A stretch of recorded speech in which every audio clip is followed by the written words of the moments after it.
আমার হাতে যে এখন যে কিতাবটি আপনারা দেখতে পাচ্ছেন, এটা হচ্ছে ফতোয়া আলমগীর এবং ইসলামী ফাউন্ডেশন থেকে প্রকাশিত। তো আবার কেউ ভাইবেন না যে আজকে আমি চটি বই নিয়ে আসছি। তো চটি বই নিয়ে আসলে তাহলে ইসলামী ফাউন্ডেশনকেও কিন্তু অপবাদ দেওয়া হবে। এটা আপনারা দেখে নেবেন যে ইসলামী ফাউন্ডেশন, আপনারা দেখেন এখানে কিন্তু ইসলামী ফাউন্ডেশন এটা অনুবাদ করেছে, এটা হচ্ছে ফতোয়া আলমগীর।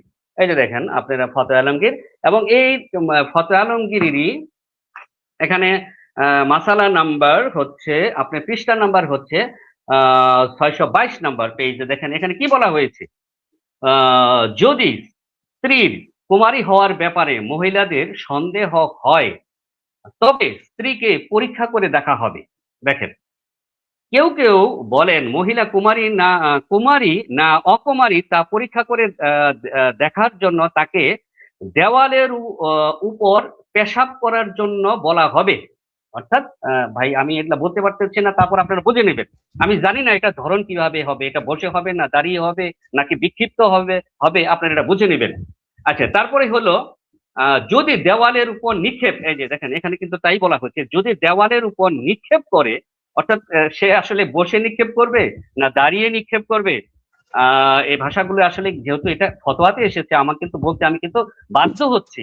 হ্যাঁ, যদি দেওয়ালের উপর নিক্ষেপ করে পেশাব করা সম্ভব হয় তবে সে কুমারী বলে গণ্য হবে।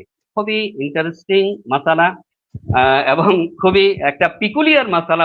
আরেকটি পরীক্ষার কথা বলা হয়েছে, যেমন মুরগির ডিম দ্বারা এই বিষয়টি পরীক্ষা করে দেখা হবে। মুরগির ডিম, আচ্ছা, আবার আজকের মশালা পরে কেউ আবার মুরগির ডিম খাওয়া বাদ দিয়েন না। এই মুরগির ডিম দিয়ে তাকে পরীক্ষা করা হবে। এখন কিভাবে পরীক্ষা করা হবে দেখেন এখানে কিভাবে লিখছে। যদি ডিমটি যৌনদ্বারের অভ্যন্তরে ঢুকে যায়, অর্থাৎ যৌনদ্বারের অভ্যন্তরে যদি সেই মুরগির ডিমটি ঢুকে যায় তবে সে অকুমারী অকুমারী মহিলা বলে গণ্য হবে। অর্থাৎ যৌনদ্বারের অভ্যন্তরে যদি ঢুকে যায় তবে সে কুমারী না।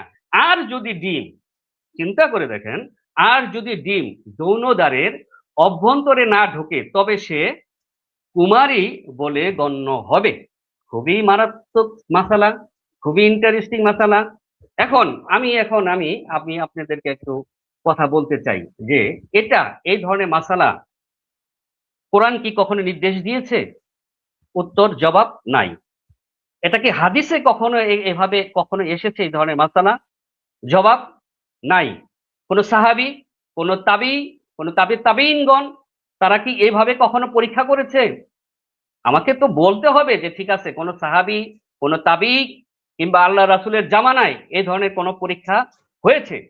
তো এখন কুমারিত্ব যেটা ভার্জিনিটি নির্ধারণের জন্য দেওয়ালে প্রস্তাব করা বা মুরগির ডিম ব্যবহার করার মতো যে পদ্ধতি, এটা আরেকটা বিষয় হচ্ছে এটা কি কোনো বিজ্ঞানসম্মত পদ্ধতি কিনা, আধুনিক যুগের বিজ্ঞান। আমি কোরআন হাদিস বাদই দিলাম, আপনাকে একটা মাসালা নিতে গেলে অবশ্যই কোরআন এবং হাদিসের সেখানে সূত্র থাকতে হবে, রেফারেন্স থাকতে হবে।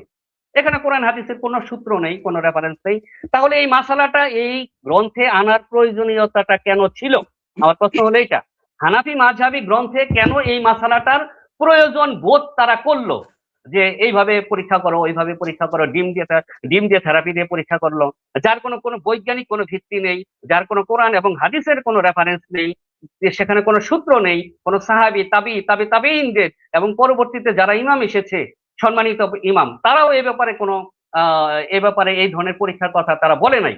তাহলে কেন ফতোয়া আলমগীর এই ধরনের একটা নোংরা মাসালা এবং এবং কুরুচিপূর্ণ মাসালা সেখানে তারা নিয়ে আসলো? আমার প্রশ্ন হলো এটা এখানে। এবং আমি মনে করি যে এই ধরনের মাসালা যদি আপনার ফতোয়া আলমগীর কিংবা ফতোয়া গ্রন্থে লেখা হয় তাহলে পুরো পুরো গোটা মানব, মানে পুরো গোটা যারা মানে নারী জাতি রয়েছে তাকে, নারী জাতিকে অপমান করা হয়েছে এই মাসালার মাধ্যমে।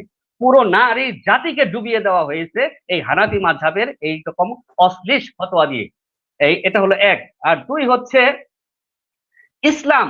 এখন ইসলাম কি বলে? ইসলাম তো মানুষের ইজ্জত, লজ্জা এবং মর্যাদা রক্ষা করে।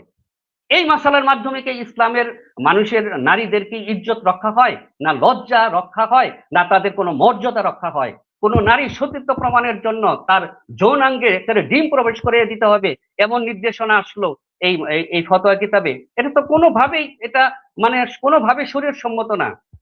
এবং শরীয়তের সম্পূর্ণ বিরুদ্ধে। এবং এখানে দেখেন, এখন হয়তো অনেকে বলবেন যে ইসলামের যদি কোনো অভিযোগ আনা হয় কোনো নারী বিরুদ্ধে, সেক্ষেত্রে তারা কি করবে? সেক্ষেত্রে কি ইসলাম সমাধান দেয়নি? একটা নারীকে যখন অভিযোগ আনা হবে যে তুমি নষ্ট মেয়ে, তোমার সতীত্ব ঠিক নেই, সেক্ষেত্রে কোরআন কি বলে, সেক্ষেত্রে হাদিস কি বলে? এই যে দেখেন, আমি আপনাকে রেফারেন্স দিচ্ছি, সূরা আন নূর আয়াত নাম্বার 4। যারা সতী সাদী রমণীর প্রতি অপবাদ আরোপ করে, তাহলে কি কি হবে? তাকে 4 জন সাক্ষী হাজির করতে হবে। এবং তারা যদি 4 জন সাক্ষী হাজির না করে, তাহলে এমনও কথা আছে যে তাদেরকে 80টি কি কি করতে হবে? চাবুক মারতে হবে, বেত্রাঘাত করতে হবে। এবং বলা হয়েছে তাদের সাক্ষ্য গ্রহণ করা হবে না এবং তারাই সত্য ত্যাগী। এই যে দেখেন, সূরা আন নূর আয়াত নাম্বার 4, এটা ভালো করে দেখে নেবেন। এখানে ইসলাম সমাধান দিয়ে দিচ্ছে, একটা নারীকে যখন সতীত্বর ব্যাপারে প্রশ্ন করা হবে, অপবাদ দেওয়া হবে, সূরা আন নূর আয়াত 4 দিয়ে দিচ্ছে। কোরআন যেখানে সূরা আন নূর আয়াত 4 যেখানে সমাধান দিয়েছে, সেখানে ফতোয়া আলমগীর কে? ফতোয়া আলমগীর নারী জাতিকে ডুবিয়ে দিয়েছে, নারী জাতিকে অপমানিত করেছে, কলঙ্কিত করেছে। সূরা আন নূর আয়াত 4 পড়ে দেখবেন। সূরা আন নূর 13তেও বলা হয়েছে, দেখেন তারা তারা কেন এ ব্যাপারে 4 জন সাক্ষী নিয়ে আসলো না। সুতরাং যখন তারা সাক্ষী নিয়ে আসেনি, তখন তারাই আল্লাহর কাছে মিথ্যাবাদী, তারা আল্লাহর কাছে মিথ্যাবাদী। যেখানে কোরআন সমাধান দিচ্ছে, সেখানে ফতোয়া আলমগীর কেন ডিম থেরাপির কথা বললো? এটা হলো আমার প্রথম অবজেকশন। যেখানে কোরআন সমাধান দিয়েছে, কোরআন সাক্ষীর কথা বলছে, এবং যদি সাক্ষী না আনতে পারে তাহলে 80টা বেত্রাঘাত তাকে করতে হবে। যেখানে কোরআন সমস্যার সমাধান দিয়েছে, সেখানে ফতোয়া আলমগীর কেন সেখানে ডিম থেরাপির কথা বললো? কেন দেওয়ালে ওই নারী ওই রকম নির্লজ্জ কথা তারা বললো যে নারীকে দেওয়ালে দাঁড়িয়ে তাকে সেখানে বিক্ষিপ্ত ভাবে এবং নিক্ষিপ্ত ভাবে তাকে প্রস্তাব করতে হবে? এটা কেমন ধরনের মাসালা? এটা কেমন ধরনের হানাফি মাযহাবের এটা নিয়ম? এবার আসি আমি, যে আরো বলা যেতে পারে এটা কি সায়েন্স দ্বারা প্রমাণিত কিনা। সায়েন্স কি বলে? এই দেখেন, ওয়ার্ল্ড হেলথ অর্গানাইজেশনের একটি সংস্থা, তারা কি বলতেছে? তারা বলতেছে যে virginity testing has no scientific merit or clinical indication. The examination has no ability to prove whether a woman or girl has had vaginal intercourse. অর্থাৎ ভার্জিনিটি টেস্টিং অর্থাৎ হচ্ছে, এই যে দেখেন, অর্থাৎ হচ্ছে কুমারিত্ব পরীক্ষা, এর কোনো বৈজ্ঞানিক ভিত্তি বা চিকিৎসার প্রয়োজনীয়তা নেই। এটা ওয়ার্ল্ড হেলথ অর্গানাইজেশন বলতেছে। এবং শুধু ওয়ার্ল্ড হেলথ অর্গানাইজেশন নয়, এবং এখানে ইউনাইটেড নেশন হিউম্যান রাইটস তারাও বলতেছে যে একজন নারীর যে সতীত্ব এবং কুমারিত্ব, যে এটার যে পরীক্ষার প্রয়োজনীয়তা, তার প্রয়োজন নেই। ঠিক আছে, এটা রেফারেন্স আমি ইনশাল্লাহ, আপনি যদি লিঙ্ক চান আমি ইনশাল্লাহ এটার আমি লিঙ্ক আপনাকে দিয়ে দিব। তো যেখানে কোরআন এই ধরনের কোনো কথা বলতেছে না যে এভাবে পরীক্ষা করো, ওইভাবে পরীক্ষা করো, আমরা হাদিস থেকেও, আমার সময় কয় মিনিট আছে ভাই একটু দেখেন তো। সময়টা শেষ। আচ্ছা, আমি 1 মিনিটের মধ্যে শেষ করে দিচ্ছি, তাহলে আমি শেষ করে দিই। যেখানে কোরআন বলতেছে, সূরাতে সমাধান দিয়েছে, আমি যেটা 2টা সূরার কথা বলেছি আপনাকে, এখানে সূরা আন নূর আয়াত 4 এবং আরেকটি সূরা আন নূর আয়াত 13। সেখানে কেন ফতোয়া আলমগীর হানাফি মাযহাবের মতো একটা গ্রন্থ, ফতোয়া আলমগীর পুরো জাতিকে, যারা মায়ের জাতি, পুরো মায়ের জাতিকে তারা এখানে এক অত্যন্ত কলঙ্কিত এবং অত্যন্ত লজ্জাজনক ভাবে এই হানাফি মাযহাবের এই কিতাব তারা পুরো নারী জাতিকে তারা প্রেজেন্টেশন করেছে, যার কোনো প্রয়োজনীয়তা, যার কোনো প্রয়োজনীয়তার কোনো ভিত্তি হাদিসেও নেই, কোরআনে নেই। কোন সাহাবীদের যুগে প্রয়োজনীয়তা ছিল না, সাহাবীদের যুগে ছিল না, তাবেঈদের যুগে ছিল না, তাবেঈদের যুগে ছিল না, ইমামদের যুগেও ছিল না। তাহলে কেন এত বছর পরে এসে এই ফতোয়া আলমগীর এইভাবে নারীকে অসম্মানিত করলো? এ ব্যাপারে আমি ফুয়াদ ভাইয়ের কাছে আমি বলবো, এর সঠিক আপনি ব্যাখ্যা দিবেন ইনশাল্লাহ। রনি আহমেদ সালাফি ভাই এবং তার অনুসারী এই লাইভ যারা দেখতেছে, তাদের কাছে আমি তাদের সবাইকে বিচারক বা বিচারকের কার্যে এনে তাদেরকে কাজী হিসাবে নির্ধারণ করে এই ফতুয়াটা আমি সবার উপরে বিশ্লেষণ করবে এবং সবাই এটাকে বিচার করবে। একজন স্ত্রী এসে বিচারকের কাছে দাবি করলো যে আমার স্বামী শারীরিকভাবে অক্ষম, তার সাথে আমি সংসার করতে চাচ্ছি না, ঠিক আছে। যদি বিচারকের কাছে এই ধরনের কোনো অভিযোগ বা উপস্থাপন হয়, তখন বিচারক পুরুষকে ডাক দিয়ে জিজ্ঞেস করবে যে আসলে এখানে কি অভিযোগটা, কি স্বামী অক্ষম, এবং জবাবে যদি স্বামী বলে, দাবি করে যে না সে মিথ্যা বলেছে বা মিথ্যা অভিযোগ করেছে, ভুল অভিযোগ করেছে, আমি অক্ষম নই, আমি সহবাস করতে সক্ষম, এবং সে আল্লাহর নামে কসম করে বলবে যে আমি সক্ষম, এতে স্বামীর কসম করতে মানে যদি স্বামী ওই জায়গাতে কসম করতে অস্বীকার জানায়, অস্বীকৃতি জানায়, ওই ফতুয়াতে বলা আছে যে স্বামীকে 1 বছর টাইম দিবে, সে মেডিকেল ট্রিটমেন্ট বা তার সুস্থতার জন্য যা কিছু করা দরকার সে করবে। যদি পরক্ষণে না পারে তাহলে তাদের মধ্যে ছাড়াছাড়ি হয়ে যাবে।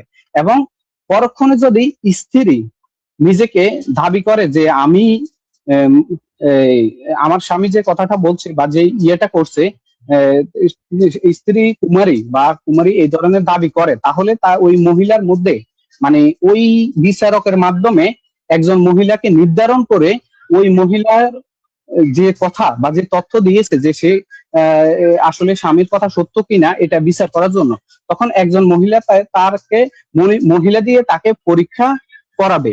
তাহলে তো এখানে আবার ফতুয়াতে লেখা আছে যে যদি একজনেই পরীক্ষা করতে যথেষ্ট, তারপরও যদি কোনো সংশয় বা কোনো কিছু থেকে থাকে তাহলে 2জন মহিলাকে আহ, দিয়ে এই পরীক্ষাটা করানো উচিত। তো এর পরবর্তীতে মাসালাতে আসছে যে যদি ওই মহিলারা পরীক্ষা নিরীক্ষার পরে প্রমাণিত হয় যে এই মহিলা আসলে ভার্জিন না বা কুমারী না, তার পূর্বে মেলামেশা হয়েছে, সহবাস হয়েছে, তখন যদি আবার ওই মহিলা আপত্তি করে, যে মহিলা বিচারকের কাছে বিচার দিলেন স্বামীর নামে, আপত্তি করে যে না আমি আমার আমার উপরে যে দাবিটা করা হয়েছে এই দাবিটা সম্পূর্ণ মিথ্যা, তখন ওই ক্ষেত্রে কিছু কিছু কিছু কিছু আলেমদের পরবর্তীতে, এটা লাস্টে যেটা আসছে ইন্টারেস্টিং বিষয়, যে কিছু কিছু আলেমরা মনে করতেন যে মহিলাটা পরীক্ষা করার পরও প্রমাণিত হলো যে সে ভার্জিন না, এরপরও সে নিজেকে ভার্জিন দাবি করতেছে, তাহলে পরক্ষণে যদি এই সে এরপরও কসম কেটে বলে যে আমি ভার্জিন, তাহলে তাকে পরীক্ষা করার জন্য কিছু কিছু আলেমের মত দিয়েছে, কেউ বলছে যে দেওয়ালে প্রস্তাব করতে হবে। যদি সেটাও সম্ভব না হয় তাহলে ওই যে জ- বলছে যে তার গোপনাঙ্গ মধ্যে দিন দিয়ে পরীক্ষা করতে, এটা হলো অপশন, কিন্তু এটাকে কেউ গ্রহণ করে না বা এটাকে কেউ অ্যাপ্লাই করে নাই, এটা হলো একটা বিচার ব্যবস্থার মাধ্যমে এই বিষয়টা নিয়ে আসছে। তারপরে আমরা দেখতে পেলাম যে এই যে ফতুয়াটা, এই ফতুয়াটা সবার ক্ষেত্রে না। এখন আমাদের এখানে সালাফি ভাই এই কোরআনের একটা আয়াত নিয়ে আসছে, যেখানে হলো কোন সতী সাধ্বী নারীর উপরে অভিযোগ করা নিয়ে 4জন সাক্ষী নিয়ে আসতে হবে। এখানে কি উনি সতী সাধ্বী নারী, উনি স্বামীর বিরুদ্ধে অভিযোগ করেছে স্বামী অক্ষম, ওনার সংসার আমি করব না, বিচারকের কাছে গেছে, তাহলে ওই 350 বছর আগে এই বিচারকরা এই যে বিচারটা বা এই মাসালাটা তারা নিয়ে আসছে, যে তখন তো বিজ্ঞান ছিল না, ডাক্তারি সায়েন্সের যে বিষয়গুলা আজকে সালাফি ভাই বলতেছে ওই বিষয়গুলা ছিল না, তাহলে এই বিষয়গুলা এটা পরীক্ষা কিভাবে করবে? তাহলে সালাফি ভাইয়ের কাছে আমার প্রশ্ন, যে আপনি যদি এখন বর্তমানে এই বিষয়টাকে আপত্তি তোলেন, তাহলে আপনি কোরআন হাদিস এর ভিতর থেকে আমাকে এই যে অভিযোগটা আপনার কাছে নিয়ে আসছে, ধরেন আপনি কাজী, আপনি বিচারক, আপনার কাছে একজন স্বামী স্ত্রী উভয় অভিযোগ নিয়ে আসছে, স্বামী দাবি করতেছে যে আমি সক্ষম, স্ত্রী দাবি করতেছে যে না স্বামী অপারক, স্বামী কিছু করতে পারতেছে না। এখন এই যে বিচারটা আপনার কাছে নিয়ে আসছে, আপনি এই বিচারটা কোরআন হাদিস মতে করে দিবেন এবং রেফারেন্স ভিত্তিক, আপনি দাবি করেন আপনারা সহি হাদিস সহি কোরআনের আয়াত ছাড়া কিছু মানেন না, তাহলে আপনার দাবি অনুযায়ী কোরআন হাদিস থেকে এই যে আপনার কাছে একজন নারী অভিযোগ নিয়ে আসলো যে আমার স্বামী অক্ষম, তার সাথে আমি সংসার করতে চাচ্ছি না, মাসালাটা মূলত হলো এটা, যে একজন স্ত্রীর অভিযোগ, আর মাসালা শুরুতে আছে যে ইন্নিন মানে একজন অক্ষম পুরুষের কথা। তো এই যে অক্ষম পুরুষের কথা এনে এরপরে মহিলার অভিযোগটা আনা হলো যে স্বামী অক্ষম, এবার সক্ষম না অক্ষম তাদের মধ্যে যে মতবাদ সৃষ্টি হলো, স্বামী স্ত্রী, স্বামী দাবি করতেছে যে আমি সক্ষম, স্ত্রী দাবি করতেছে যে আমি অক্ষম, এবং স্ত্রী বলতেছে যে আমি কুমারী, তাই সে এখন পর্যন্ত আমার সাথে সহবাস করেনি বা সে অক্ষম। এই যে এই পরীক্ষা নিরীক্ষা করবে 1400 বছর, তো এই যে এখন বর্তমানে যে বিজ্ঞান প্রযুক্তি ছিল এগুলো তো ছিল না, 350 বছর আগে এই যে প্রযুক্তি ছিল না, তাহলে আমি রনি আহমেদ সালাফি ভাই থেকে শুরু করে যত আলে হাদিস সালাফি আছে সকলের কাছে এই প্রশ্নটা করে যাচ্ছি যে তারা ওই যে অভিযোগটা নিয়ে আসছে ওই মহিলা যে আমি দাবি করতেছে যে আমার স্বামী অক্ষম এবং আমি কুমারী, আমার কোনো ইয়া হয় নাই। এখন এই স্বামী দাবি করতেছে যে না আমি সক্ষম, তার ইয়ে আমি করতে পারে। এখন মহিলা দাবি করতেছে আমি কুমারী। এখন সে যে কুমারী সেটা পরীক্ষা নিরীক্ষা কোরআন হাদিস দলিল রেফারেন্স ভিত্তিতে সালাফি ভাই পরবর্তীতে নেক্সট 5 মিনিটে দিবে আমাকে।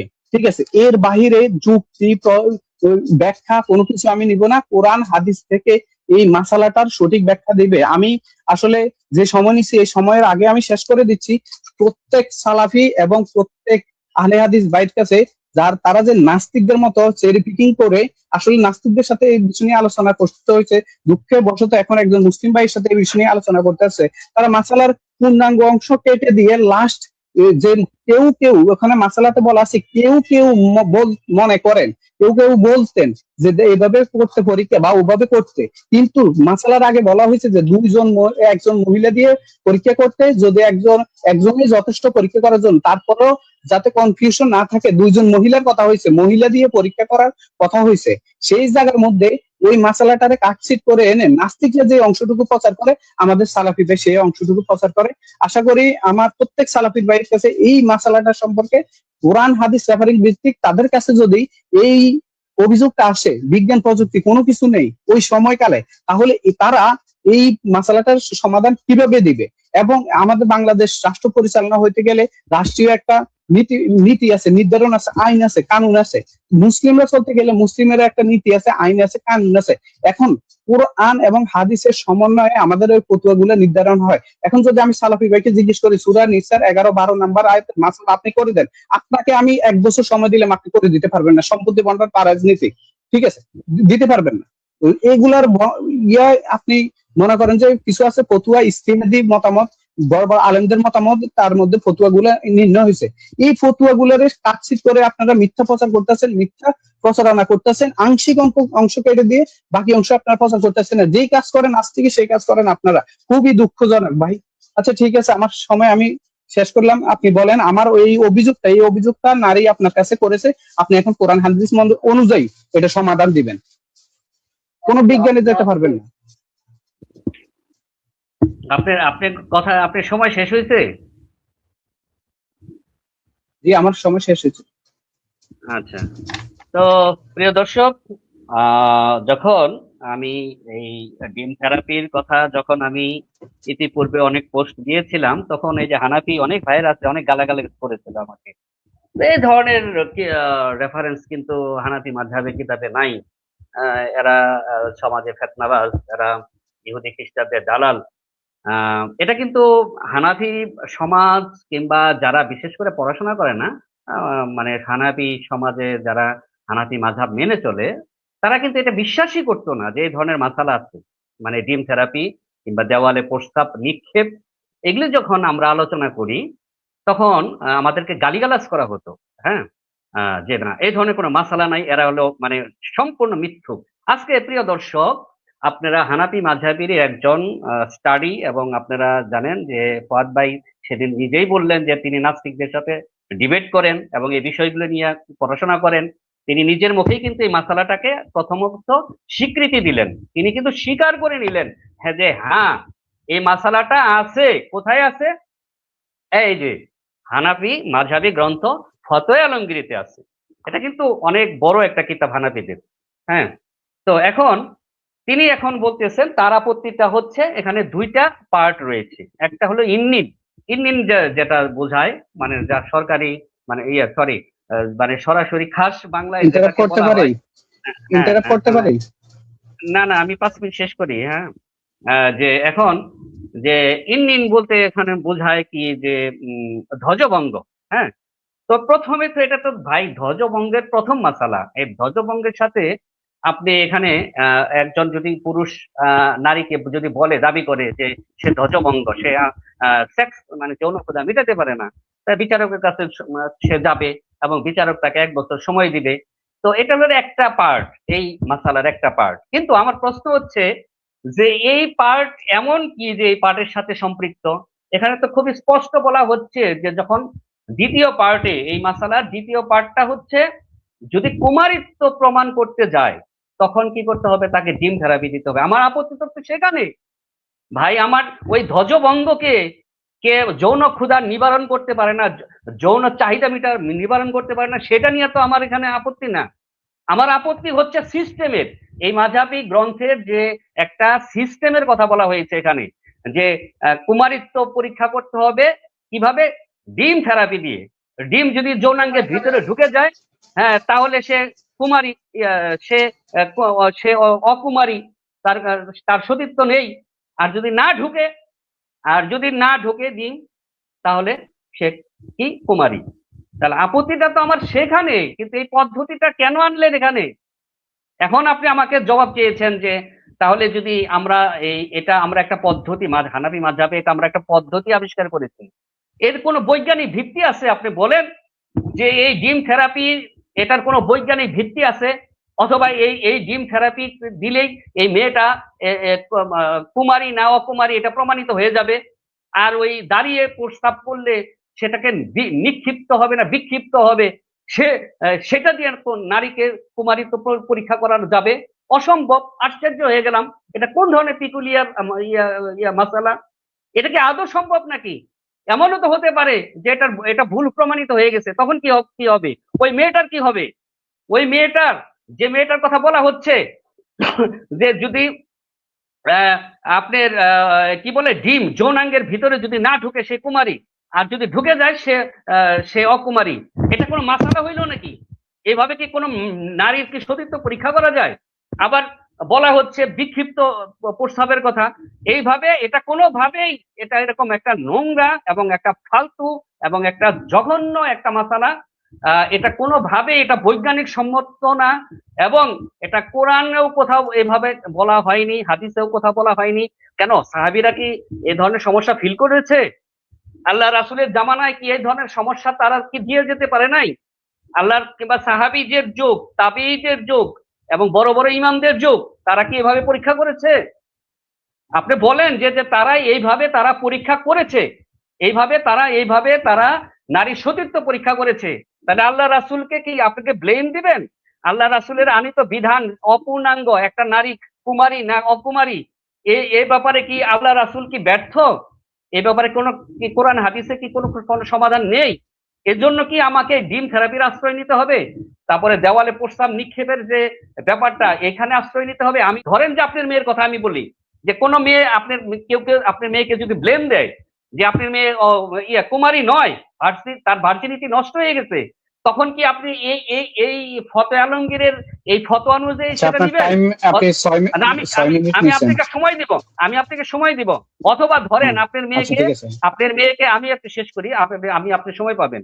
ধরেন আপনার মেয়েকে বিয়ে দিবেন, আপনার মেয়েকে দেখতে এসেছে, তখন যদি এই ফতোয়া আলমগীরের এই মাসালা অনুযায়ী যারা দেখতে এসেছে বরপক্ষ, তারা যদি বলে যে আপনার মেয়ে সতী নয়, আপনার মেয়ে কুমারী নয়, আমরা ডিম থেরাপি কিংবা এই যে আপনার এই যে দেওয়ালে প্রস্তাব নিক্ষেপ যেভাবে করে, এই আমাদের মাযহাব অনুযায়ী আমরা পরীক্ষা করে দেখব, আপনি কি রাজি হবেন? আপনি কি রাজি হবেন কিনা বলেন? আপনি কি এই ধরনের রাজি হবেন, নাকি ওদেরকে লাঠি পিটা করে, জুতা পিটা করে ওদেরকে তারাই দিবেন? আপনি বলেন। এই মাসালা অনুযায়ী সম্পূর্ণ নির্লজ্জের মতো পুরা গোটা নারী জাতিকে অপমান করা হয়েছে এই হানাফি মাযহাবের এই মাসালা দিয়ে। পুরা নারী জাতিকে নির্লজ্জ বানানো হয়েছে, পুরা নারী জাতিকে অপমানিত করা হয়েছে এই মাসালা দিয়ে। আর যে জানি না এটা লেখক এই এই মাসালাটা কার ব্রেনের মধ্যে এই শয়তানি বুদ্ধিটা ঢুকছিল, আমি তাকে শয়তান বললাম আজকে লাইভের মাধ্যমে। এই যে মাসালাটা যিনি, যার ব্রেনের মধ্যে ঢুকেছে, তাকে আমি শয়তান বলে আখ্যায়িত করলাম। এটা হলো 1 নাম্বার, একদম পরিষ্কার কথা আমার লাইভে, এটা আমার যা হয় হবার হবে। এই মাসালা যে লিখেছে এবং এই মাসালার যে বুদ্ধিদাতা, স্বয়ং ইবলিস শয়তান। এই এতদিন পাবলিক এই যে এই ফতোয়াটা যেটা ডিম থেরাপি এবং ওই এতদিন যে পাবলিক এই ফতোয়াটা আপনারা ভুল বুঝেছেন, আজকে থেকে তারা সঠিক না, বুঝবে। সেটাই সঠিক ঠিক বুঝতে আছে। ভালো কথা। No no no problem, no problem. এখন পাবলিকের, যেটা আগে পাবলিক বিশ্বাসই করতো না যে ডিম থেরাপি বলে কিছু আছে, কিংবা দেওয়ালে বিক্ষিপ্ত হবে না নিক্ষিপ্ত হবে, প্রস্তাব এরকম এখন একটা মাসালা বিক্ষিপ্ত হবে না নিক্ষিপ্ত হবে আপনার কাছে বিচার দিছি, শুনেন, আপনি এটা সমাধান দেন কোরআন হাদিস থেকে, আপনি সহিহ হাদিস মানে সহিহ হাদিস থেকে দেন, কোরআন থেকে দেন, এটা সমাধান না দিতে পারলে আজকে আপনি সরি বলে যেতে হবে। শোনেন শোনেন এখন এই সেটাই তো মানুষ নাস্তিকরাও সেম জানতো কথা না। বলে, নাস্তিক শোনেন, আমার সাথে সেই কথা সেম কথা বলছে, যে কথা কি এটা হয়? কিন্তু আপনি ভাই নাস্তিকের মতো শোনেন পাঠ নিন না ভাই, শোনেন আপনি কোরআন হাদিস থেকে শোনেন, একজন মুসলিম হিসেবে আমি আমি রেফারেন্স আমি দিয়ে ভাই কথা বলেন। রেফারেন্স দিয়েছি ভাই, আমি রেফারেন্স দিয়েছি, মানা আপনি না এই মানা ভাই মাসালার আপনার সমাধান দেন, ব্যাপার, এই ঠিক মাসালার আছে? সমাধান দেন। আপনারা আমি শোনেন, বিচারক মানছি, আপনি একজন আহলে না না হাদিসদের দায়ী, আপনারা আমি শোনেন, বিচারক মানছি, আপনি একজন আহলে হ্যাঁ, হাদিস সালাফি, আপনি কোরআন আচ্ছা হাদিস শোনেন, ভিত্তিক এই যে আমার আচ্ছা অভিযোগটা সমাধান দেন। আচ্ছা তাহলে শুনেন, আপনার আচ্ছা কাছে আমি একজন সমাধান দিচ্ছি। মহিলা এসে বলছে, একজন আচ্ছা মহিলা আমি এসে বলছে যে আমার স্বামী অক্ষম, স্বামী আচ্ছা বলতেছে আমি আচ্ছা সক্ষম, আরে ঠিক আছে? ভাই এই দুইটা আপনি ইয়ার শোনেন, মাসালার সমাধান দেন। আরে ভাই আমি সমাধান দিচ্ছি, আমি সমাধান দিয়ে দিচ্ছি আপনাকে। এখন সমাধানের মধ্যে হচ্ছে এই মাসালাটা আমরা মানি না, এক। দুই হচ্ছে এটা যদি হানাফি মাযহাবের স্বীকৃত মাসালা হয়, যে না এটা কোরআন এবং হাদিসে কোথাও এই সমাধান পাওয়া যাচ্ছে না, একমাত্র সমাধান দিয়েছে এই আসমানি গ্রন্থ ফতোয়া আলমগীর, তাহলে আপনারা মেনে চলেন, কোনো নো প্রবলেম, আমরা আপনাদেরকে আশীর্বাদ জানাই, ঠিক আছে? এছাড়া আমার আর কোনো ভাষা নেই। আপনারা যদি মনে করেন যে ওই মাসালাটা ঠিক আছে, ওই ডিম থেরাপি কিংবা নিক্ষিপ্ত বিক্ষিপ্ত ভাবে প্রস্তাব করা এবং সতীত্ব, কোন মেয়েটা সতীত্ব মানে কোন আমরা মেয়েটা ভার্জিনিটি, আমরা আমরা ভার্জিনিটি সেটাকে না আমি, আপনি শুনেন বলছেন শুনেন, আপনি শোনেন, না না আপনি আমার বলছেন কথা সমাধান শুনেন, দিতে। না, আপনি বলছেন, আরে ভাই আমাকে আপনি আমাকে বলছেন আমাকে একটু সমাধান সমাধান দিতে, দেন। আমাকে শেষ করতে দেন, আমাকে শেষ করতে দেন। আপনি বলছেন হ্যাঁ, আমাকে বিচারক শেষ করেন বানাইছেন, তারপর আমাকে ঠিক বলতে আছে? দেন। আপনি বলছেন আমাকে বিচারক বানাইছেন, এখন আমি ধরেন আমি বিচারকই ধরেন, হ্যাঁ নামমাত্র বিচারক। এখন এই আপনাদের এই যে থিওরি, এই যে ডিম থেরাপি থিওরি, কোরআন এটা হাদিস আমরা থেকে মানি না। সমাধান দেন, শুনেন, আপনি বিচারক, এটা কোরআন হাদিস থেকে সমাধান দেন। আমি বললামই তো, আমি তো বললামই যে এই আমি থিওরি মানলাম আমরা সেটা ভুল, সালাফরা, সেটা আমরা ভুল, আমরা সালাফরা এটা সঠিকটা মানি না, আপনি জাতিকে আমরা এটা জানান। সালাফরা মানি না। আর নারীকে দাঁড় করিয়ে বিক্ষিপ্ত ভাবে নিক্ষিপ্ত ভাবে প্রস্তাব করে তাদের ভার্জিনিটির পরীক্ষা করতে হবে কিংবা ডিম থেরাপি দিয়ে পরীক্ষা করতে হবে, এরকম মাসালা আমরা মানি না, আমরা সালাফরা যারা আচ্ছা, আছি এটা এখানে মানি না। মাসালার এটা মধ্যে শেষ, পরীক্ষাটা আসছে এটা কি? শোনেন, পরীক্ষাটা আসছে কি? এটা শোনেন, পরীক্ষা হয়েছে কি? এটা শেষ। পরীক্ষা হয়েছে কি? আরে মাসালার ভাই মধ্যে পরীক্ষা হয়েছে কি? আমি আরে আপনাকে ভাই প্রশ্ন করছি।